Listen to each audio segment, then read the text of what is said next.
Okay, so in this video we're going to talk about how to create a new autoresponder or a new mailing list. And what I've done here is I've logged into my Aweber account, as you see. And over here to the left hand side it shows us the list that I'm currently working with. So right now it's my marketing tools today list, and right beside it you will see a very small link that says add new. So we're going to add a new mailing list by clicking on it.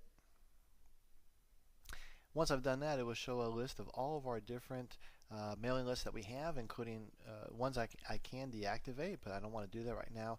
Instead, I want to create a new one, so we're going to click here on the list that says Create List. Okay, now first of all I want to show you here this orange message box. This is kind of like an error box. Aweber is going to continue to show you different informational boxes like that until you have fulfilled all the minimum requirements that they have for a list. So you want to make sure that you read those and do all the steps. In this case here, we have a success that we have created a new autoresponder, but we need to fill out some of the details. Now it has given a default name, but we want to change that. And so I'm just going to call this one list here, I'm just going to call it a practice list. And now one of the things that I have found is that it shows up here in green and it tells us that the list name practice is available, which is a helpful tool.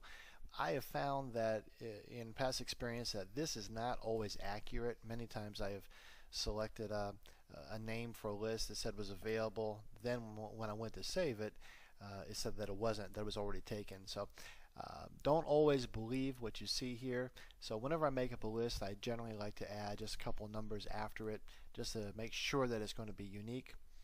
Definitely you want to put in a short description, because when you start adding a lot of different mailing lists, you can sometimes get confused as to which ones are being used for which websites. You may even want to put in your URL here of the website that you're using that list on.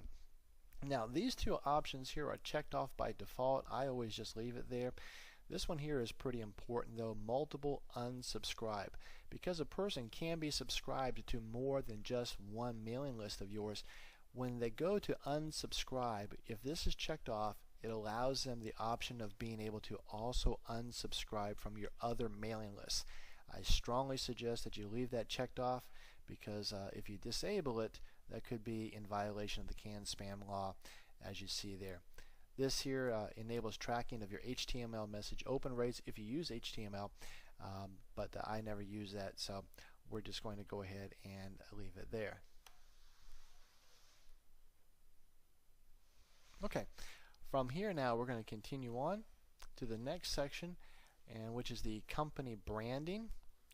Of course, you can put in your information here, your company name, a logo, a divider line, and this is the information that will show up at the header of your unsubscribe page. And you can always check out what that looks like by clicking here. It will show you what it looks like.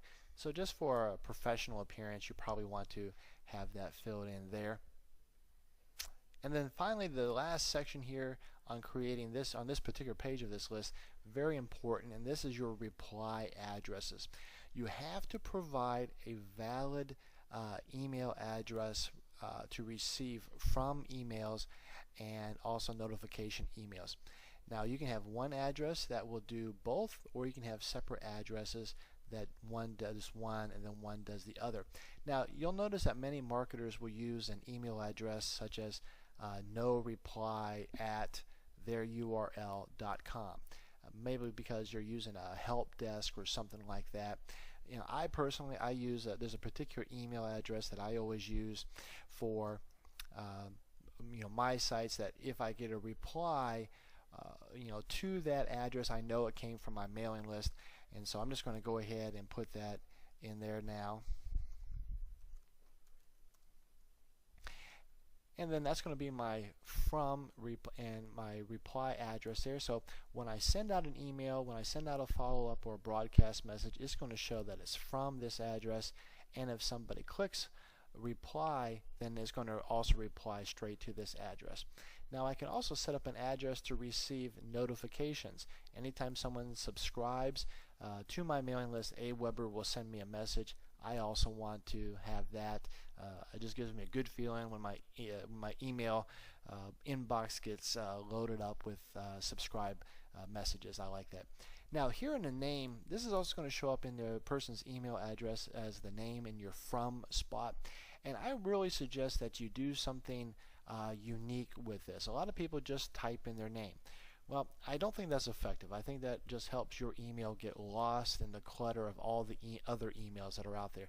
So, like for example, one of my email lists, whenever I send it out, I just put a couple of minus signs, a space, and a couple of minus signs there. Just make it different. Just make it stand out from everybody else. One of my other emails, I'll often put in a little dive in motto, which is one of my mottos that I preach in, and then I can put in my name after that. I use that on a lot of my lists also too.